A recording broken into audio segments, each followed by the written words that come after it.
Welcome to T-SAT. రసాయన శాస్త్రంలో భాగంగా రసాయన బంధం మరియు వాటికి సంబంధించిన భావనల గురించి తెలుసుకుందాం. రసాయన బంధానికి సంబంధించి వివిధ రకాల భావనల గురించి తెలుసుకునే ప్రయత్నం చేద్దాం. రసాయన బంధంలో ముందుగా మనకి బంధ దైర్ఘ్యం అని ఒక భావన ఉంటుంది. బంధ దైర్ఘ్యము అనంటే ఇప్పుడు రెండు పరమాణువులు బంధంలో పాల్గొన్నట్లయితే, రెండు పరమాణువులు బంధంలో పాల్గొన్నట్లయితే ఈ పరమాణువుల యొక్క కేంద్రకాల మధ్యన ఉన్న సగటు దూరము లేదా సరాసరి దూరాన్నే బంధ దైర్ఘ్యము లేదా బంధ దూరము అని పేర్కొనడం జరుగుతుంది. ఇది ఎక్స్ అనేటువంటి పరమాణువు, ఇది వై అనేటువంటి పరమాణువు అనుకున్నట్లయితే ఈ రెండు కూడా బంధంలో పాల్గొన్న తర్వాత ఈ కేంద్రకాల మధ్య ఉన్నటువంటి సగటు దూరము లేదా సరాసరి దూరాన్నే బంధ దైర్ఘ్యము లేదా బంధ దూరము అని పేర్కొనడం జరుగుతుంది. ఒకసారి నిర్వచనం చూసినట్లయితే రసాయన బంధంలో పాల్గొన్న రెండు పరమాణు కేంద్రకాల మధ్య గల సరాసరి దూరాన్నే బంధ దైర్ఘ్యము లేదా బంధ దూరము అని అంటారు. ఈ బంధ దూరాన్ని ఆంగ్స్ట్రామ్లలో కొలుస్తారు. ఎందుకంటే పరమాణువులు అనేటువంటివి చాలా చిన్నవి, విభజించడానికి వీలు కానటువంటి అతి సూక్ష్మ పరమాణువులు అతి సూక్ష్మమైనవే పరమాణువులు. ఈ పరమాణువులు బంధంలో పాల్గొన్నప్పుడు వాటి మధ్య గల దూరం అనేటువంటిది చాలా చిన్నగా ఉంటుంది. సో ఎప్పుడైతే దూరం చిన్నగా ఉంటుందో మనం సహజంగా ఉపయోగించేటువంటి సెంటీమీటర్లు, మీటర్లు, కిలోమీటర్లు లాంటి దూరానికి ఉన్నటువంటి ప్రమాణాలను మనము ఇక్కడ వాడే పరిస్థితి ఉండదు. కావున ఈ సూక్ష్మమైనటువంటి దూరాన్ని కొలవడం కోసం సూక్ష్మమైనటువంటి ప్రమాణాన్నే మనము వాడడం జరుగుతుంది. దాన్నే మనం ఆంగ్స్ట్రామ్ ఈ రకమైనటువంటి ఏ నాట్తో సూచించడం జరుగుతుంది. ఇక్కడ ఆంగ్స్ట్రామ్కి సెంటీమీటర్లకి, ఆంగ్స్ట్రామ్కి మీటర్లకి గల సంబంధాన్ని కనుక చూసినట్లయితే 1 angstrom is equals to 10⁻⁻8 centimetres. అదేవిధంగా 1 ఆంగ్స్ట్రామ్ ఈజ్ ఈక్వల్స్ టు మీటర్లలో కనుక చూసినట్లయితే 10⁻⁻10 మీటర్స్. ఇక్కడ పవర్ అనేటువంటిది మైనస్లో ఉంది కాబట్టి ఆంగ్స్ట్రామ్ అనేటువంటిది ఎంత సూక్ష్మమైనది అన్న విషయాన్ని మీరు గమనించవచ్చు. 10⁻⁻8 సెంటీమీటర్స్, 10⁻⁻10 మీటర్స్. సో ఇది రసాయన బంధానికి సంబంధించినటువంటి ఒక కాన్సెప్ట్, బంధ దైర్ఘ్యం. వివిధ రకాల బంధాలు మరియు వాటి మధ్య గల దూరాలను కనుక చూసినట్లయితే ఇప్పుడు ఫర్ ఎగ్జాంపుల్ కార్బన్కి మధ్యన ఒక బంధం ఏర్పడ్డట్లయితే, కార్బన్కి మధ్యన ఒక బంధం ఏర్పడినట్లయితే కార్బన్ యొక్క వ్యాలెన్సీ అనేటువంటిది 4. కార్బన్ యొక్క వ్యాలెన్సీ 4 అయినట్లయితే ఈ వైపున 3 హైడ్రోజన్లతో 3 బంధాలని, అదేవిధంగా ఈ వైపున 3 హైడ్రోజన్లతో 3 బంధాలని ఏర్పరిచినట్లయితే కార్బన్కి మధ్యన ఒక సింగిల్ బాండ్ అనేటువంటిది ఏర్పడడం జరుగుతుంది. ఈ సింగిల్ బాండ్నే మనము తెలుగు లోపల ఏకబంధం అని పేర్కొంటున్నాము. ఈ ఏకబంధం యొక్క బంధ దూరము 1.54 ఆంగ్స్ట్రామ్స్. అంటే కార్బన్కి మధ్యన ఏకబంధం ఏర్పడ్డప్పుడు ఈ కార్బన్ యొక్క కేంద్రకానికి మధ్య గల దూరం అనేటువంటిది 1.54 ఆంగ్స్ట్రామ్స్గా ఉండడం జరుగుతుంది. ఇక్కడ నేను డ్రా చేసినటువంటి మోలిక్యూల్ పేరు, దీన్ని మొత్తంగా చూసినట్లయితే 2 కార్బన్లు అనేటువంటివి ఉన్నాయి C2 అండ్ మొత్తంగా 6 హైడ్రోజన్లు అనేటువంటివి ఉన్నాయి, ఇటువైపు 3 ఇటువైపు 3 C2H6. దీన్నే మనము ఈథేన్ అని పేర్కొనడం జరుగుతుంది. ఈథేన్ లోపల కార్బన్కి మధ్యన ఏకబంధం ఉంటుంది. దీని యొక్క బంధ దైర్ఘ్యం అనేటువంటిది 1.54 ఆంగ్స్ట్రామ్స్గా పేర్కొంటున్నాము. అదేవిధంగా ద్విబంధం యొక్క బంధ దూరం అనేటువంటిది 1.36 ఆంగ్స్ట్రామ్స్గా ఉంటుంది. అంటే ఇదే కార్బన్కి మధ్యన ఎప్పుడైతే ద్విబంధం ఏర్పడుతుందో, డబుల్ బాండ్ ఏర్పడుతుందో, కార్బన్ యొక్క వ్యాలెన్సీ 4, కార్బన్ మొత్తంగా 4 బంధాలను ఏర్పరచగలదు. ఆల్రెడీ 2 బంధాలను ఏర్పరిచింది కాబట్టి ఈ వైపున మరొక బంధము, ఈ వైపున మరొక బంధము. ఇక్కడ కార్బన్ అనేటువంటిది ఒక బంధము, ఇక్కడ కార్బన్ అనేటువంటిది మరొక బంధం. మొత్తంగా 4 బంధాలను ఏర్పరచాలి కాబట్టి 2 బంధాలు అయిపోయినాయి, ఇంకా 2 బంధాలు హైడ్రోజన్లతో ఏర్పరిచాయి, 2 కార్బన్లు కూడా. సో ఈ విధంగా కార్బన్కి మధ్యన ద్విబంధం ఉన్నప్పుడు ఆ బంధ దూరం అనేటువంటిది 1.36 ఆంగ్స్ట్రామ్స్గా ఉంటుంది. చూడండి, ఇక్కడ సింగిల్ బాండ్ ఉన్నప్పుడేమో 1.54 ఆంగ్స్ట్రామ్స్గా ఉంది, డబుల్ బాండ్ ఉన్నప్పుడేమో 1.36 ఆంగ్స్ట్రామ్స్గా ఉంది. అంటే బంధ దూరం అనేటువంటిది తగ్గుతుంది. బంధాల సంఖ్య పెరుగుతున్నప్పుడు బంధ దైర్ఘ్యము లేదా బంధ దూరం అనేటువంటిది తగ్గుతుంది. ఈ బంధాలు ఏదైతే బంధం ఉందో ఈ బంధం అనేటువంటిది ఒక ఎలక్ట్రాన్ జత. ఎలక్ట్రాన్ జతల సంఖ్య పెరుగుతున్న కొద్దీ ఆకర్షణ బలాలు అనేటువంటి పరమాణువుల మధ్య పెరిగి బంధ దూరము లేదా బంధ దైర్ఘ్యము తగ్గుతూ ఉంటుంది, గమనించాల్సిన విషయం. ఇక్కడ నేను డ్రా చేసినటువంటి మోలిక్యూల్ ఏదైతే ఉందో ఇక్కడ 2 కార్బన్లు ఉన్నాయి, 2 కార్బన్లు అదేవిధంగా 4 హైడ్రోజన్లు అనేటువంటివి ఉండడం జరిగింది. C2H4 అని పేర్కొంటాము. దీన్నే మనం ఈథీన్ అని అంటాం. ఈథీన్ యొక్క ఫార్ములా అని అడిగిన C2H4 లేదా ఈథీన్లో కార్బన్కి కార్బన్కి మధ్య ఉన్నటువంటి బంధ దైర్ఘ్యం అని అడిగిన 1.36 ఆంగ్స్ట్రోమ్స్ అని చెప్పడం జరుగుతుంది. ఈథీన్ లోపల ఒక డబుల్ బాండ్ అనేటువంటిది ఉంటుంది. సో ఇది ఏకబంధం ఉన్నప్పుడు బంధ దైర్ఘ్యము, ద్విబంధం ఉన్నప్పుడు బంధ దైర్ఘ్యము, అదేవిధంగా త్రికబంధం ఉన్నప్పుడు బంధ దైర్ఘ్యం గురించి చూద్దాం. త్రికబంధము, ఏకబంధము అని అంటే కార్బన్కి కార్బన్కి మధ్యలో సింగిల్ బాండ్, ద్విబంధము అంటే కార్బన్కి కార్బన్కి మధ్యలో డబుల్ బాండ్, అదేవిధంగా త్రికబంధము అంటే కార్బన్కి కార్బన్కి మధ్యన 3 బంధాలు ఉండాలి. దాన్ని మనం ఇంగ్లీష్లో ట్రిపుల్ బాండ్ అని పేర్కొనడం జరుగుతుంది. త్రికబంధం యొక్క బంధ దూరము 1.20 ఆంగ్స్ట్రోమ్స్. చూడండి ఇక్కడ బంధ దైర్ఘ్యం అనేటువంటిది 1.54 నుంచి 1.36కి, 1.36 నుంచి 1.20కి బంధాల సంఖ్య పెరుగుతున్న కొలది బంధ దూరం అనేటువంటిది తగ్గుతూ ఉంది. కార్బన్కి కార్బన్కి మధ్యన మనము ఇప్పుడు 3 బంధాలని ఏర్పరచాలి. సో కార్బన్ యొక్క వ్యాలెన్సీ 4, కార్బన్ యొక్క సంయోజకత 4, ఎక్కడున్నా కూడా అది 4 బంధాలను ఏర్పరచాలి. కాబట్టి ఇక్కడ ఆల్రెడీ 3 బంధాలు అయిపోయినాయి. ఇంకొక బంధం అనేటువంటిది హైడ్రోజన్తో ఏర్పరుస్తుంది. ఈ వైపున కూడా హైడ్రోజన్తో మరొక బంధాన్ని ఏర్పరుస్తుంది. ఈ విధంగా కార్బన్ అనేటువంటిది బంధాలను ఏర్పరిచినప్పుడు ఈ 3 బంధాలు ఉన్న ఈ 2 కార్బన్ పరమాణువుల మధ్య దూరం అనేటువంటిది 1.20 ఆంగ్స్ట్రోమ్స్గా ఉంటుంది. ఇక్కడ బంధాల సంఖ్య అనేటువంటిది పెరిగింది కాబట్టి బంధ దైర్ఘ్యం అనేటువంటిది తగ్గింది. అదేవిధంగా ఇక్కడ నేను డ్రా చేసిన అణువు యొక్క పేరు లేదా ఫార్ములా చూసినట్లయితే C2H2, దీన్నే మనం ఈథైన్ అని పేర్కొనడం జరుగుతుంది. దీన్నే మరొక రూపంలో ఎసిటలిన్ గ్యాస్ అని కూడా అంటారు. ఈథైన్ లేదా ఎసిటలిన్ గ్యాస్ అని అంటారు. దీన్ని ఈథిన్ లేదా ఇథిలిన్ అని పేర్కొనడం జరుగుతుంది. మనము తినేటువంటి పండ్లని పండబెట్టడంలో ఇథిలిన్ గ్యాస్నే వాడతారు. ఓకేనా. ఎసిటలిన్ గ్యాస్ అనేటువంటిది వెల్డింగ్ లోపల వాడతారు. ఇవి 2 కూడా అదనపు అంశాలు. సో ఈ విధంగా ఈథేన్ లోపల సింగిల్ బాండ్ 1.54 ఆంగ్స్ట్రోమ్స్, ఈథిన్ లోపల డబుల్ బాండ్ బంధ దైర్ఘ్యము 1.36 ఆంగ్స్ట్రోమ్స్, ఈథైన్ లోపల ట్రిపుల్ బాండ్ ఉన్నప్పుడు బంధ దైర్ఘ్యం అనేటువంటిది 1.20 ఆంగ్స్ట్రోమ్స్. ఇది బంధం యొక్క ఒక భావన, రసాయన బంధం యొక్క ఒక భావన. దాని లోపల బంధ దూరాలు, బంధాల సంఖ్య పెరుగుతున్న కొద్ది ఏ విధంగా మారుతుంది అనే అంశాన్ని గమనించడం జరిగింది. ఇప్పుడు రసాయన బంధానికి సంబంధించినటువంటి మరొక అంశం, మరొక భావన బంధ కోణము అని పేర్కొనడం జరుగుతుంది. దీన్నే మనము ఇంగ్లీష్ లోపల బాండ్ యాంగిల్ అని పేర్కొనడం జరుగుతుంది. ఒక అణువు లోపల అనేక పరమాణువులు అనేటువంటివి ఉంటాయి. ఆ పరమాణువులు బంధాలని ఏర్పరుస్తాయి, ఒకదానితో ఒకటి బంధాలని ఏర్పరుస్తాయి. ఎప్పుడైతే అణువు లోపల పరమాణువులు బంధాలను ఏర్పరిచినాయో ఆ బంధాల మధ్య గల కోణాన్నే మనం బంధ కోణం అని పేర్కొనడం జరుగుతుంది. నిర్వచనం చూసినట్లయితే అణువులోని పరమాణువులు ఏర్పరిచిన రసాయన బంధాల మధ్య గల కోణాన్నే బంధ కోణం అంటారు. ఫర్ ఎగ్జాంపుల్ ఇప్పుడు నేను CH4 అనేటువంటి ఒక మోలిక్యూల్ని తీసుకుంటున్నాను. CH4 అనేటువంటి మోలిక్యూల్, దీన్నే మనము మీథేన్ అని పేర్కొనడం జరుగుతుంది. ఈ CH4 లోపల కార్బన్ అనేటువంటిది సెంట్రల్ ఆటంగా ఉంటుంది. ఈ కార్బన్ చుట్టూ హైడ్రోజన్ అణువులు అనేటువంటి ఈ విధంగా ఉంటాయి. Hydrogen, hydrogen, hydrogen, hydrogen. So మొత్తంగా 4 హైడ్రోజన్లు అనేటువంటి ఒక కార్బన్ చుట్టూ ఉండడం జరిగింది. ప్రతి ఈ కార్బన్కి హైడ్రోజన్కి ఉన్న బంధము, ఈ కార్బన్కి హైడ్రోజన్కి ఉన్న బంధం మధ్య గల కోణాన్నే మనము బంధ కోణం అని పేర్కొనడం జరుగుతుంది. దీన్నే మనము 109 degrees 28 minutesగా పేర్కొనడం జరుగుతుంది. అంటే మీథేన్ మోలిక్యూల్ లోపల బంధ కోణం అనేటువంటిది 109 degrees 28 minutes. బంధ కోణం అంటే ఏంటి? అణువులోని పరమాణువులు ఏర్పరిచిన రసాయన బంధాల మధ్య గల కోణాన్ని బంధ కోణం అని పేర్కొనడం జరుగుతుంది. అదేవిధంగా ఇక్కడ ఇంకొక అణువుని తీసుకుందాము, అమోనియా NH3. NH3 లోపల బంధ కోణం ఎంత ఉందన్న విషయాన్ని కనుక చూసినట్లయితే ఇక్కడ నైట్రోజన్ తీసుకుంటున్నాను, ఒక హైడ్రోజన్ని ఇక్కడ ఏర్పాటు చేస్తున్నాను, మరొక హైడ్రోజన్ని ఇక్కడ ఏర్పాటు చేస్తున్నాను, మరొక హైడ్రోజన్ని ఇక్కడ ఏర్పాటు చేస్తున్నాను.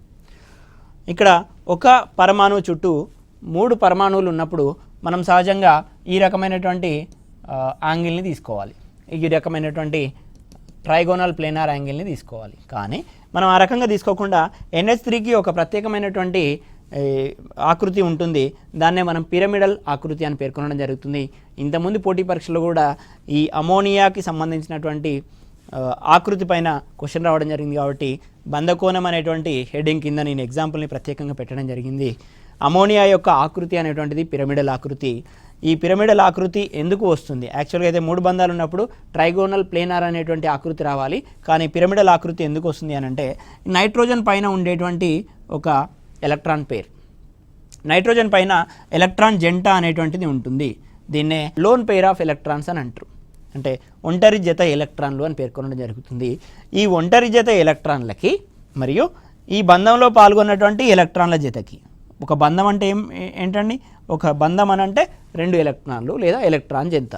దీన్ని ఒంటరి జత, దీన్ని ఒంటరి ఎలక్ట్రాన్ జత అని పేర్కొన్నప్పుడు దీన్ని బాండెడ్ పెయిర్ ఆఫ్ ఎలక్ట్రాన్స్ అని పేర్కొంటారు, అంటే బంధంలో పాల్గొన్న ఎలక్ట్రాన్ జత. ఒంటరి ఎలక్ట్రాన్ జతకి బంధంలో పాల్గొన్న ఎలక్ట్రాన్ జతలకి మధ్యన రిపల్షన్ ఫోర్సెస్ అంటే వికర్షక బలాలు అనేటువంటివి ఉండడం జరుగుతుంది. ఎప్పుడైతే వికర్షక బలాలు ఉంటాయో అణువు అనేటువంటిది పిరమిడల్ ఆకృతిని తీసుకుంటుంది. అదేవిధంగా ఈ బాండెడ్ పెయిర్ ఆఫ్ ఎలక్ట్రాన్స్కి ఈ బాండెడ్ పెయిర్ ఆఫ్ ఎలక్ట్రాన్స్కి కూడా వికర్షణ బలాలు అనేటువంటివి ఉంటాయి. ఈ రకమైనటువంటి వికర్షణ బలాల కారణంగా అణువు అనేటువంటిది పిరమిడల్ ఆకృతిని పొంది ఉంది. ఇప్పుడు అమోనియా లోపల అణువు యొక్క ఆకృతి ఏంటి అని అంటే పిరమిడల్ ఆకృతి అని చెప్పాలి.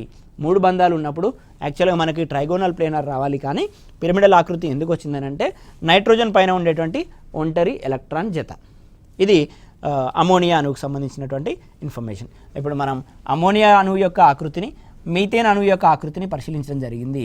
నెక్స్ట్ మనం నీటి అణువుని, వాటర్ మొలిక్యూల్ H2O లోపల బంధకోణం ఎంత ఉంది అనే విషయాన్ని కనుక గమనిద్దాం. ఇక్కడ బంధకోణం అనేటువంటిది ఇక్కడ 107 డిగ్రీస్గా ఉండడం జరుగుతుంది. అదేవిధంగా నీటి అణువుని కనుక తీసుకున్నట్లయితే నీటి అణువు యొక్క ఫార్ములా H2O.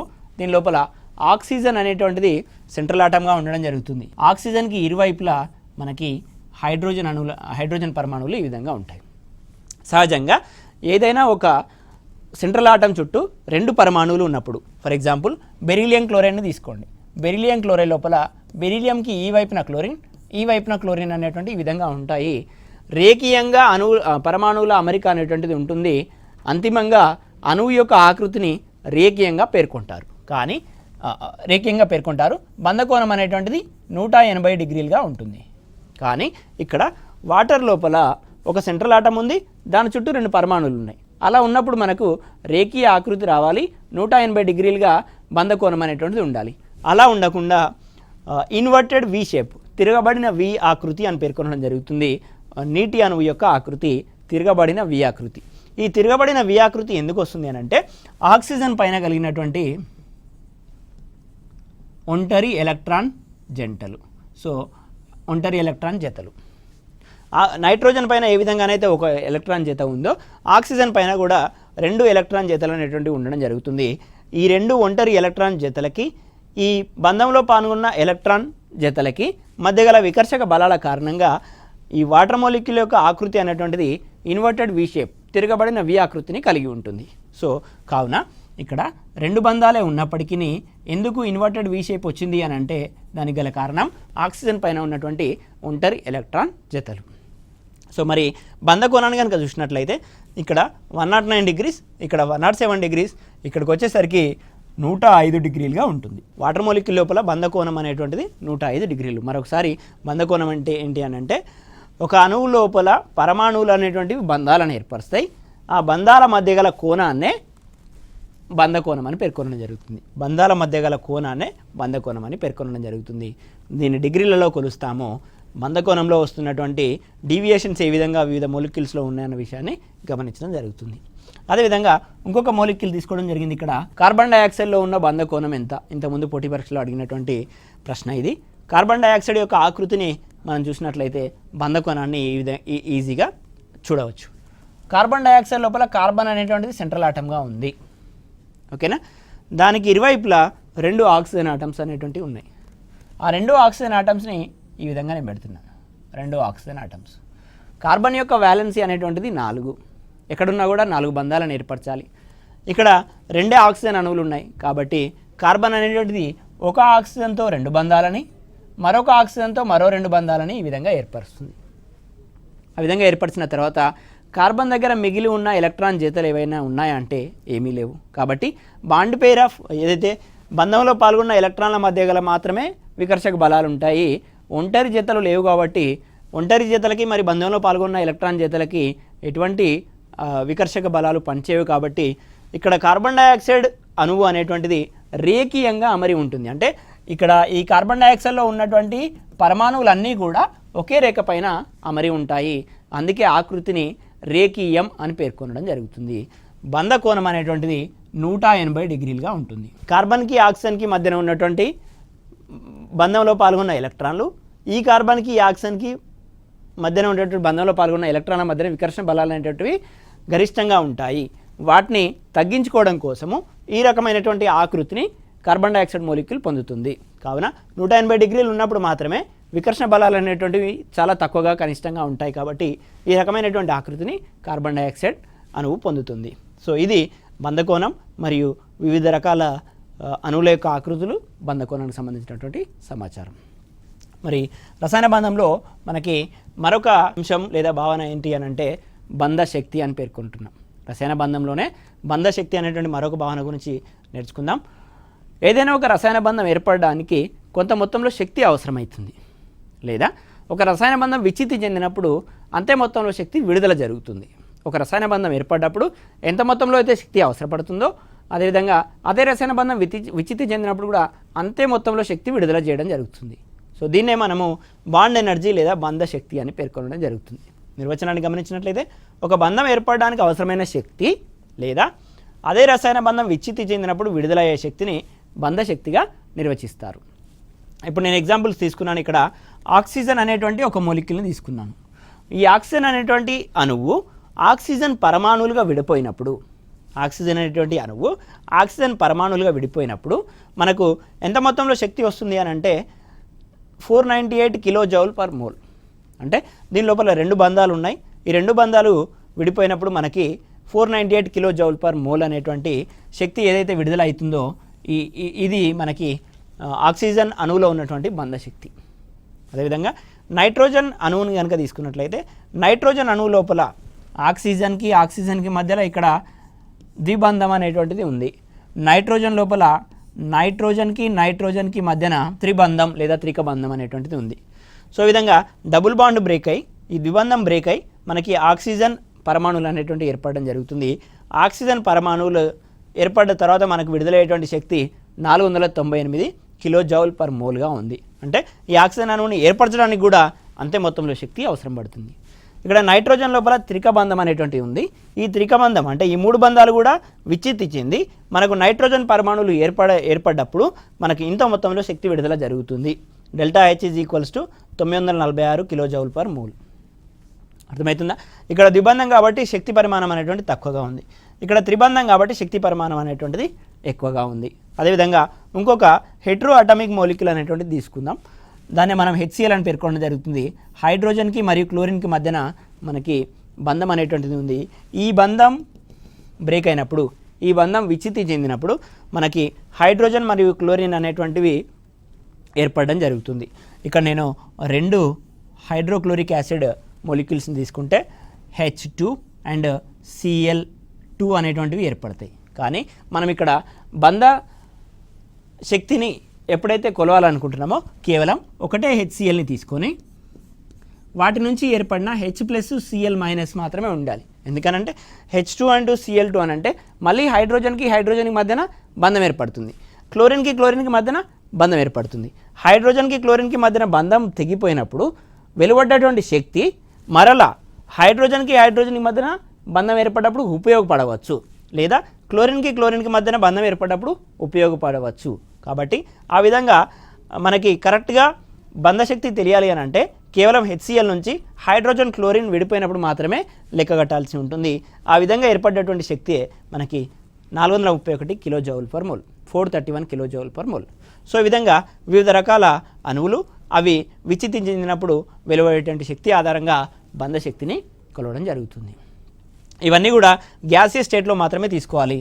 మనము సాలిడ్ స్టేట్లో తీసుకోవద్దు. ఎందుకనంటే సాలిడ్ స్టేట్ నుంచి గ్యాసియస్ స్టేట్కి కన్వర్ట్ అవ్వడానికి కూడా కొంత శక్తి వినియోగం అనేటువంటి జరుగుతుంది. కాబట్టి ఈ అణువులన్నింటినీ లేదా పరమాణువులన్నింటినీ కూడా గ్యాసియస్ స్టేట్లో మాత్రమే తీసుకోవాలి. ప్రతి పరమాణువు లేదా ప్రతి అణువును గ్యాసియస్ స్టేట్లో తీసుకొని ఏర్పడేటువంటి పరమాణువులు కూడా గ్యాసియస్ స్టేట్లో ఉండేలాగా చూసుకోవాలి. ఇది బంధశక్తికి సంబంధించిన నిర్వచనం, బంధశక్తిని కొలిచే విధానం. నెక్స్ట్ ఇంకొక అంశం చూద్దాం. సో మనము బంధానికి సంబంధించి రెండు రకాల భావనలు అనేటువంటివి ఉన్నాయి. ఒకటి బలమైన బంధము, ఒకటి బలహీన బంధము. ఈ బలమైన బంధాన్నే సిగ్మా బంధము అని పేర్కొనడం జరుగుతుంది. సో ఇప్పుడు రసాయన బంధంలో మనకి ఎప్పుడైతే రెండు పరమాణువుల మధ్యన ద్విబంధము అనేటువంటిది ఏర్పడుతుందో ఈ ద్విబంధం లోపల ఒక బంధాన్ని సిగ్మా బంధంగా మరొక బంధాన్ని పై బంధంగా సూచిస్తాము. అదేవిధంగా కార్బన్కి మధ్యన కేవలం ఒకటే బంధం ఏర్పడ్డప్పుడు ఈ ఒక బంధాన్ని మనము సిగ్మా బంధంగా సూచిస్తాము. కార్బన్కి మధ్యన ట్రిపుల్ బాండ్ ఏర్పడ్డప్పుడు అంటే త్రిక బంధం ఏర్పడ్డప్పుడు ఈ త్రిక బంధం లోపల ఒక బంధాన్ని సిగ్మా బంధంగా మిగిలిన రెండు బంధాలని పై బంధాలుగా పేర్కొనడం జరుగుతుంది. అసలు సింగిల్ బాండ్ ఏర్పడ్డప్పుడు ఎందుకు సిగ్మా బంధం అవుతుంది, డబుల్ బాండ్ ఏర్పడ్డప్పుడు సిగ్మా పైగాను, ట్రిపుల్ బాండ్ ఏర్పడినప్పుడు సిగ్మా పైగాను ఎందుకు ఏర్పడుతుంది అనే అంశాల గురించి ఒకసారి నేర్చుకునే ప్రయత్నం చేద్దాం. అసలు సిగ్మా బంధం అంటే ఏంటి, పై బంధం అంటే ఏంటి కూడా ముందుగా నేర్చుకుందాం. సిగ్మా బంధం అని అంటే రసాయన బంధము రెండు పరమాణువుల ఆర్బిటాల్ యొక్క అంత్యాలు అతివ్యాప్తి చెందిన ఫలితంగా ఏర్పడే బంధాన్ని సిగ్మా బంధము అని పేర్కొనడం జరుగుతుంది. అంటే సిగ్మా బంధానికి గల డెఫినేషన్ చూసినట్లయితే ఒక పరమాణువు లోపల ఆర్బిటాలని తీసుకున్నప్పుడు ఎస్ ఆర్బిటాల్ అనేటువంటి స్పెరికల్ షేప్లో ఉంటుంది, ఎస్ ఆర్బిటాల్ అనేటువంటిది స్పెరికల్ షేప్లో ఉంటుంది. ఒక పరమాణుకు సంబంధించినటువంటి ఎస్ ఆర్బిటాల్ మరొక పరమాణుకు సంబంధించినటువంటి ఎస్ ఆర్బిటాల్ యొక్క అంత్యాలతో అతివ్యాప్తి చెందినప్పుడు, అతివ్యాప్తి అని అంటే ఓవర్లాప్ కావడం, ఈ విధంగా ఓవర్లాప్ అయినప్పుడు మనకు వచ్చేటువంటి బంధాన్నే సిగ్మా బంధంగా పేర్కొనడం జరుగుతుంది. ఇది ఎస్ ఆర్బిటాల్కి సంబంధించినటువంటి ఇన్ఫర్మేషన్. ఈ విధంగా కాకుండా ఒకవేళ పి ఆర్బిటాల్ అని కనుక తీసుకున్నట్లయితే పి ఆర్బిటాల్ యొక్క షేప్ అనేటువంటిది మనకి డంబెల్ ఆకారంలో ఉంటుంది. ఇది ఒక పరమాణుకు సంబంధించినటువంటి పి ఆర్బిటాల్. మరి ఒక పరమాణుకు సంబంధించినటువంటి మరొక పి ఆర్బిటాల్ని తీసుకున్నప్పుడు దీనిలో ఒక అన్పేడ్ ఎలక్ట్రాన్, దీనిలో ఒక అన్పేడ్ ఎలక్ట్రాన్, ఈ రెండు అంత్యాలు కూడా అతివ్యాప్తి చెందిన కారణంగా ఏర్పడేటువంటి బంధాన్ని మనము సిగ్మా బంధంగా పేర్కొనడం జరుగుతుంది. సో ఈ రకంగా మనకి ఇక్కడ ఈ పి ఆర్బిటాల్ యొక్క అంత్యంతో కలిసిపోయి ఈ రకంగా ఒక రకమైనటువంటి బంధం ఏర్పడుతుంది. దీన్నే మనము సిగ్మా బంధం అని పేర్కొనడం జరుగుతుంది. దీన్నే మనం ఇంగ్లీష్ లోపల ఎండ్ ఆన్ ఎండ్ ఓవర్లాపింగ్ అని పేర్కొనడం జరుగుతుంది. సో అందుకోసమే డెఫినేషన్ లోపల అంత్యాలు అని పేర్కొనడం జరిగింది. బంధంలో పాల్గొనే రెండు పరమాణువుల యొక్క ఆర్బిటాల్లో అంత్యాలు అతివ్యాప్తి చెందిన కారణంగా ఏర్పడే బంధాన్ని సిగ్మా బంధం అని పేర్కొనడం జరుగుతుంది. ఓకేనా. ఈ సిగ్మా బంధం లోపల మనకేమవుతుంది అని అంటే సిగ్మా బంధం లోపల ఓవర్లాపింగ్ అంటే అతివ్యాప్తి చెందిన ఎప్పుడైతే ఆర్బిటాలు అతివ్యాప్తి చెందుతున్నాయో అతివ్యాప్తి చెందే పరిమాణం అనేటువంటిది అధికంగా ఉంటుంది. కాబట్టి ఏర్పడేటువంటి సిగ్మా బంధం అనేటువంటిది దృఢమైన బంధంగా ఉంటుంది. నెక్స్ట్ మనము పై బంధం గురించి చూద్దాం. పై బంధం రెండు పరమాణువులలోని ఆర్బిటాలు పాక్షికంగా అతివ్యాప్తి చెందుతున్నాయి. ఇంతకుముందేమో ఒక అంత్యము ఇంకో అంత్యంతో అతివ్యాప్తి చెందిన కారణంగా దృఢమైన బంధం అనేటువంటిది ఏర్పడింది. అతివ్యాప్తి చెందే పరిమాణం అనేటువంటిది అధికంగా ఉంటుంది కాబట్టి దృఢమైన బంధం అనేటువంటిది ఏర్పడింది. కానీ ఇక్కడ పై బంధం లోపల ఆర్బిటాల్ అనేటువంటివి పాక్షికంగా అతివ్యాప్తి చెందుతున్నాయి. పాక్షికంగా అతివ్యాప్తి చెందిన ఫలితంగా ఏర్పడే బంధాన్ని పై బంధం అని అంటారు. పాక్షికంగా అతివ్యాప్తి చెందుతున్న ఫలితంగా మనకు బలహీన బంధం అనేటువంటిది ఏర్పడుతుంది. సో సిగ్మా బంధం లోపల ఆర్బిటాల్ల యొక్క అతివ్యాప్తి పరిమాణం అధికంగా ఉంటుంది కాబట్టి దృఢమైన బంధం అనేటువంటిది ఏర్పడింది. అదే మనము పై బంధంలో కనుక చూసినట్లయితే ఆర్బిటాల్ల యొక్క అతివ్యాప్తి పరిమాణము స్వల్పంగా ఉంటుంది, అంటే కనిష్టంగా ఉంటుంది. కారణంగా బలహీన బంధం అనేటువంటిది ఏర్పడుతుంది. ఇక్కడ మనం గుర్తుంచుకోవాల్సినటువంటి అంశం ఏంటంటే సిగ్మా బంధం అనేటువంటిది బలమైన బంధము, పై బంధంతో కంపేర్ చేసినప్పుడు పై బంధం అనేటువంటిది బలహీన బంధం. సో ఈ విధంగా సిగ్మా బంధము పై బంధం అనేటువంటివి వాటికి సంబంధించినటువంటి తేడాలను గమనించడం జరిగింది. ఇప్పుడు ఒక మొలిక్యూల్ని తీసుకొని మనము వాటిని ఏ విధంగా సిగ్మా బంధం పై బంధం ఏర్పడుతుందన్నది చూద్దాము. ఇక్కడ ఒక వివరణ ఇవ్వడం జరిగింది. ఈ పరిమాణం అనేటువంటిది కనిష్టంగా ఉన్న కారణంగా అందుకే పై బంధం కన్నా సిగ్మా బంధం అనేటువంటిది బలమైంది. సిగ్మా బంధం ఒంటరిగా ఏర్పడగలదు, కానీ పై బంధం సిగ్మా బంధం పైన ఆధారపడి మాత్రమే ఏర్పడుతుంది. ఇంతకుముందు నేను చెప్పినట్లు ఇక్కడ సింగిల్ బాండ్ మాత్రమే ఉంటే దాన్ని సిగ్మా బాండ్ అని పేర్కొనడం జరుగుతుంది. డబుల్ బాండ్ ఉన్నట్లయితే ఒకటి సిగ్మా బాండ్ తర్వాత పై బాండ్. ఒక ట్రిపుల్ బాండ్ ఉన్నట్లయితే ఒకటి సిగ్మా బాండ్, తర్వాత అన్నీ కూడా పై బాండ్స్. ఇక్కడ నేను ఇచ్చిన అంశం ఏంటి అని అంటే సిగ్మా బంధం ఒంటరిగా ఏర్పడగలదు. అంటే ఇక్కడ ఒక్కటే బంధం ఏర్పడుతున్నప్పుడు అది తప్పకుండా సిగ్మా బంధమే, పై బంధం ఏర్పడడానికి వీల్లేదు. కాబట్టి సిగ్మా బంధం ఒంటరిగా ఏర్పడగలదు. ఒకసారి సిగ్మా బంధం ఏర్పడిన తర్వాత ఏర్పడేటువంటి మిగిలిన బంధాలన్నీ కూడా పై బంధాలే. పై బంధం అనేటువంటిది సిగ్మా బంధం పైన ఆధారపడి ఏర్పడుతుంది, కానీ సిగ్మా బంధం ఒంటరిగా ఏర్పడగలదు. అందుకే అట్లా కంక్లూజన్ ఇవ్వడం జరిగింది. సో ఒకసారి సిగ్మా బంధం ఏర్పడిన తర్వాత అదే పరమాణువుల మధ్యన మళ్ళీ బంధాలు ఏర్పడుతున్నట్లయితే అవి తప్పకుండా పై బంధాలే. అందుకే ఇక్కడ 2 బంధాలు ఉంటే ఒకటి సిగ్మా బంధం, పై బంధం. ఇక్కడ 3 బంధాలు ఉంటే ఒకటి సిగ్మా బంధం, 2 పై బంధాలు అనేటువంటివి ఏర్పడడం జరిగింది. ఉదాహరణగా మనం ఇక్కడ ఆక్సిజన్ అణువుని తీసుకొని చూద్దాం. ఆక్సిజన్ అణువు లోపల 2 ఆక్సిజన్ పరమాణువులు అనేటువంటివి ఉండడం జరుగుతుంది. ఈ పరమాణువుల మధ్యన మనకి సిగ్మా బంధము లేదా పై బంధము ఏ విధంగా ఏర్పడుతుందో చూద్దాం. ఆక్సిజన్ ఎలక్ట్రానిక్ కాన్ఫిగరేషన్ కనుక చూసినట్లయితే 1s2 2s2 2p4. So p orbital లోపల మనకి 3 ఉప ఆర్బిటాలు ఉన్నాయి, 1 2 3 4. సో ఇక్కడ మిగిలిపోయినటువంటి 2 ఎలక్ట్రాన్లని గమనించండి. అదేవిధంగా ఇంకొక ఆక్సిజన్కి సంబంధించి ఎలక్ట్రానిక్ కాన్ఫిగరేషన్ కనుక చూసినట్లయితే 1s2 2s2 2p4. దీంట్లో కూడా సేమ్ ఉంటుంది ఎలక్ట్రానిక్ కాన్ఫిగరేషన్. p ఆర్బిటాల్ మాత్రమే తీసుకుంటున్నాను, 1 2 3 4. దీంట్లో కూడా 2 అన్పేర్డ్ ఎలక్ట్రాన్లు అనేటువంటివి ఉండడం జరిగింది. ఇప్పుడు నేను p ఆర్బిటాల్ యొక్క ఆకృతిని గీస్తున్నాను. ఒక ఆక్సిజన్కి సంబంధించి p ఆర్బిటాల్కి సంబంధించినటువంటి ఒక ఆకృతి ఇది. p ఆర్బిటాల్, ఇది ఇంకొక p ఆర్బిటాల్. మొత్తంగా 3 ఉప ఆర్బిటాలు ఉన్నప్పటికీ నేను 2 p ఆర్బిటాలు మాత్రమే తీసుకున్నాను. ఏవైతే 2 ఒంటరి ఎలక్ట్రాన్లను కలిగి ఉన్నాయో వాటిని మాత్రమే తీసుకుంటున్నాను. ఇక్కడ ఇంకొక ఆక్సిజన్కి సంబంధించినటువంటి p ఆర్బిటాల్ని డ్రా చేస్తున్నాను. ఇది ఒక ఆక్సిజన్కి పరమాణుకు సంబంధించినటువంటి p ఆర్బిటాల్, ఇది ఇంకొక ఆక్సిజన్ పరమాణుకు సంబంధించినటువంటి p ఆర్బిటాల్. సో ఎప్పుడైతే ఇక్కడ ఉన్నటువంటి అన్పేర్డ్ ఎలక్ట్రాన్, ఇక్కడ ఉన్నటువంటి అన్పేర్డ్ ఎలక్ట్రాన్, ఇక్కడ ఉన్నటువంటి అన్పేర్డ్ ఎలక్ట్రాన్, ఇక్కడ ఉన్నటువంటి అన్పేర్డ్ ఎలక్ట్రాన్, వీటిని ఇక్కడ ఈ విధంగా సూచించడం జరిగింది. ఈ రెండింటిని ఇక్కడ, ఈ రెండింటిని ఇక్కడ సూచించడం జరిగింది. ఈ విధంగా తీసుకున్న తర్వాత ఈ px ఆర్బిటాల్ యొక్క అంత్యం అనేటువంటిది ఈ px యొక్క అంత్యంతో ఈ విధంగా పార్టిసిపేట్ అయి సిగ్మా బంధం అనేటువంటిది ఏర్పడుతుంది. px అనేటువంటిది pyకి లంబకోణంలో ఉంటుంది, ఆల్వేస్ ఎప్పటికీ కూడా ఈ విధంగా లంబకోణంలో ఉంటుంది. లంబకోణంలో ఉన్న కారణంగా ఈ ఆర్బిటాల్ యొక్క అంత్యం అనేటువంటిది ఈ ఆర్బిటాల్ యొక్క అంతంతో బంధాన్ని పాల్గొనలేదు, అతివ్యాప్తి చెందలేదు. కాబట్టి ఈ ఆర్బిటాల్స్ అక్కడే ఉండి పార్శ్వంగా లేదా పాక్షికంగా అతివ్యాప్తి చెందుతాయి. ఇక్కడేమో అంత్యాలు కలిసిపోయిన కారణంగా సిగ్మా బంధము ఏర్పడితే, పాక్షికంగా కలిసిపోయిన కారణంగా ఇక్కడ పై బంధం అనేటువంటిది ఏర్పడుతుంది. ఇప్పుడు అర్థమైంది అనుకుంటాను. ఒక కార్బన్ కార్బన్ లేదా ఆక్సిజన్ ఆక్సిజన్ మధ్యన 2 బంధాలు ఉన్నప్పుడు ఒకటి సిగ్మా బంధం, ఒకటి పై బంధం ఎందుకు అవుతుందని అంటే, ముందుగా ఏదైనా ఒక p ఆర్బిటాలు యొక్క అంత్యాలు కలిసిపోయిన కారణంగా అతివ్యాప్తి పరిమాణం అనేటువంటిది అధికంగా ఉంటుంది, అతివ్యాప్తి పరిమాణం అనేటువంటిది అధికంగా ఉంటుంది. కావున బలమైన బంధము సిగ్మా బంధంగా ఏర్పడుతుంది. ఒకసారి p ఆర్బిటాలు అంత్యంగా సిగ్మా బంధంలో పాల్గొన్న తర్వాత మిగిలిన p ఆర్బిటాలకి సిగ్మా బంధంలో పాల్గొనే అవకాశం ఉండదు. ఎందుకనంటే అవి ఒకదానికొకటి లంబంగా ఉంటాయి. చూడండి, ఇవి 2 కలిసిపోయినాయి అనుకోండి, మళ్ళీ ఇవి 2 ఓవర్లాప్ చెందడానికి పాసిబుల్ ఉంటుందా? కాదు. కావున సాధ్యం కాదు. కావున అవి అక్కడే ఉండి పాక్షికంగా అతివ్యాప్తి చెందుతాయి. ఈ విధంగా పాక్షికంగా అతివ్యాప్తి చెందిన కారణంగా పైబంధం అనేటువంటిది ఏర్పడుతుంది.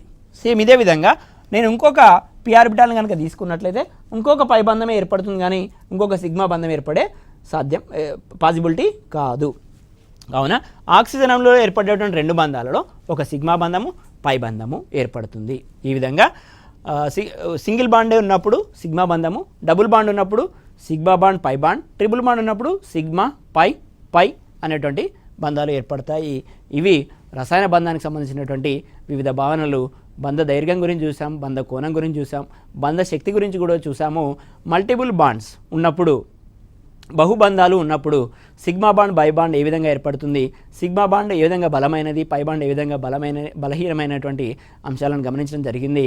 మరో క్లాస్లో మరో పాఠ్యాంశంతో మేము ముందుకు రావడం జరుగుతుంది. Thank you one and all.